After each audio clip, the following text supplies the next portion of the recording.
the internet, so the saying goes, nobody knows you're a dog. If your dog was tied to a blockchain, however, you'd know its name, of age, pedigree, blood group and favorite brand of dog food. Blockchain threatens to bring the internet something it's been lacking since its inception: trust.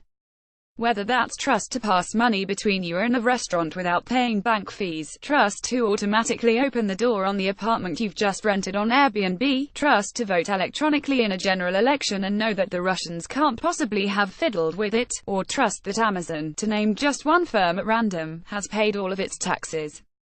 There's virtually no industry that someone isn't promising to revolutionize with blockchain. It's even threatening to disrupt the very notion of citizenship and countries. So what is this mysterious all-encompassing wonder tech? And can it possibly live up to its hype? Building the blockchain. It's no small irony that the first distributed blockchain was used to create Bitcoin, a currency that many don't trust, that was invented by a person the media has conspicuously failed to identify. A blockchain is little more than a list. Each record, or block, in the list is secured by cryptography and contains a hash pointer that is unbreakably linked to the previous block in the chain. No block in the chain can be altered without all subsequent blocks being altered, making any attempt to hack a single block futile. What's more, these records typically aren't stored in a massive database on a central server but are distributed across a peer-to-peer network, eliminating one of the big risks of data storage: that someone's going to hack the system and make off with a lot.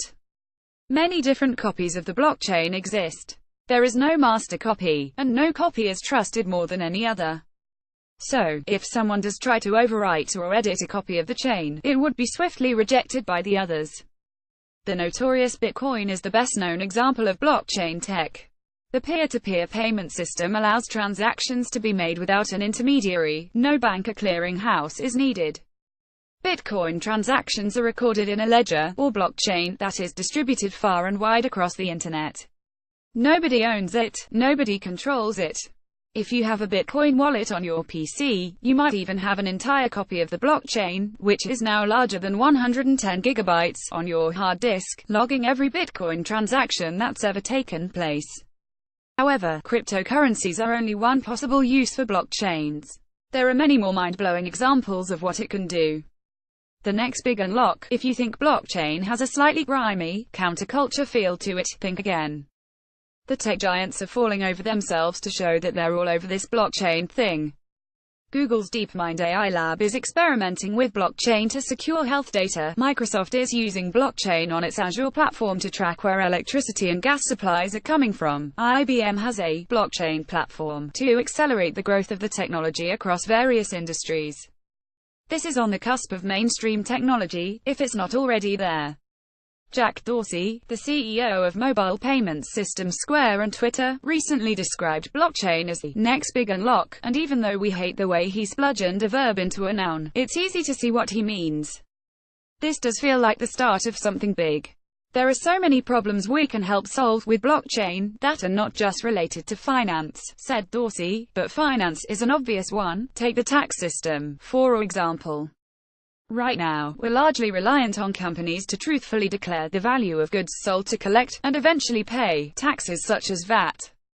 When you're talking about something as complex as a car, there are dozens of steps in the production process where VAT is applied or expenses are written off against tax. The steel company applies VAT to the materials it sells for the car frames, glass is sold to manufacture windscreens, so on and so forth, until the customer finally pays VAT for the finished car itself. But imagine if those transactions were recorded in a blockchain ledger. It would be possible to trace goods all the way from raw materials to forecourt, with an indisputable log of every transaction. Taxes could be collected automatically and even paid instantly. Tax avoidance would become hard if not impossible. Audits would be simplified. Blockchain could help drive behavioral change because of the risks and consequences of non-compliance. A recent report from PwC stated, because the sheer transparency of the blockchain would make it difficult to hide transactions. It's more likely that you'll be caught and forever excluded from the blockchain network. Now think about the same principle being applied to the welfare system, income tax and corporation tax. You can see why governments might start getting excited about this stuff. Last year, the Cabinet Office Minister Matthew Hancock announced the government had already pledged £10 million to the Alan Turing Institute to investigate distributed ledger technologies, and was piloting a scheme to use blockchains to trace grants. The fact that data held in the blockchain comes with its own history, and that history is a fundamental part of proving its integrity, this fact is enormously powerful, Hancock stated.